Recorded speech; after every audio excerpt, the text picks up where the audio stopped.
تطورات إصابة نجم ريال مدريد وموقفه من المشاركة بكأس العالم للأندية قبل الكلاسيكو قدام ريال مدريد. تشيزني بيصدم جماهير برشلونة. شوف قائمة برشلونة لنهائي كأس الملك، غيابات وعودة شتيغن. تشكيلة ماركا المتوقعة لريال مدريد بنهائي الكأس. كشفت تقارير صحفية عن آخر تطورات إصابة لاعب الفريق الأول بريال مدريد يلي اتعرض لإصابة مع الفريق الملكي وموقفه من بطولة كأس العالم للأندية. ريال مدريد رح يشارك بكأس العالم للأندية يلي رح يصير بشهر حزيران الجاي بأمريكا. ريال مدريد موجود بالمجموعة الثامنة مع الهلال السعودي وباتشوكا المكسيكي وسالزبورج النمساوي. كارفاخال يلي عمره 32 سنة اتعرض لإصابة قوية مع الملكي وقت شارك بمباراة فياريال ضمن الجولة التاسعة من الدوري الإسباني لا ليغا، وترك الملعب على الحمالة. وبحسب ما ذكرت صحيفة ماركا الإسبانية، داني كارفاخال عم يتعافى وقريب كتير يرجع لتشكيلة ريال مدريد بالفترة الجاية. الصحيفة أشارت إنه النجم الإسباني عم يتخطى آخر مراحل التعافي وحاطط كأس العالم للأندية كهدف أساسي ليكون مع الفريق الملكي. واختتمت إنه كارفاخال عم يشتغل بجهد كبير بالفالدي بيباس وبلش يلمس الكرة وعم يعمل تدريبات فردية على العشب بتصريحات صادمة ومفاجئة.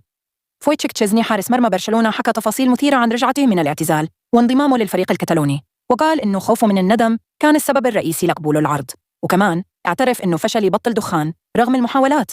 بحديث صريح مع صحيفة ماركا الإسبانية، تشيزني وضح إنه قراره يرجع إجا بعد ما تابع أداء برشلونة عن قرب وحس إنه الفريق قادر يعمل إنجاز هالموسم، وقال إنه ما رح يسامح حاله لو رفض الفرصة والفريق حقق شيء كبير. الحارس البولندي قال إنه تجربته مع برشلونة مختلفة عن كل شيء مرق فيه بمسيرته، وأشار إنه أسلوب اللعب بيعتمد على المجازفة والضغط العالي، وهيدا تحدي جديد لإله وتعرض للطرد بمباراته الثالثة مع الفريق، بس تقبل الموضوع كجزء من التأقلم مع طريقة لعبهم.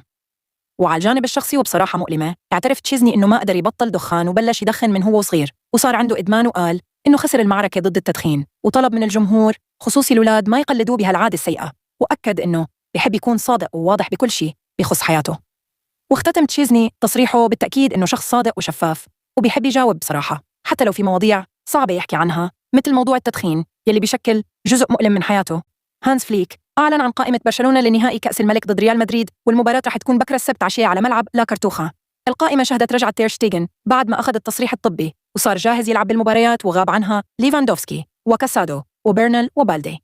صحيفة ماركا كشفت عن التشكيلة المتوقعة لريال مدريد بكلاسيكو نهائي كأس الملك، وأنشيلوتي بده يحقق أول فوز على برشلونة هالموسم ويتوج باللقب. ومتوقع أنشيلوتي يبلش بالتشكيلة التالية: بحراسة المرمى كورتوا، بخط الدفاع فالفيردي أسينسيو روديغر وميندي، بخط الوسط تشواميني سيبايوس وبيلينغهام، وبالهجوم رودريغو موبابي وفينيسيوس.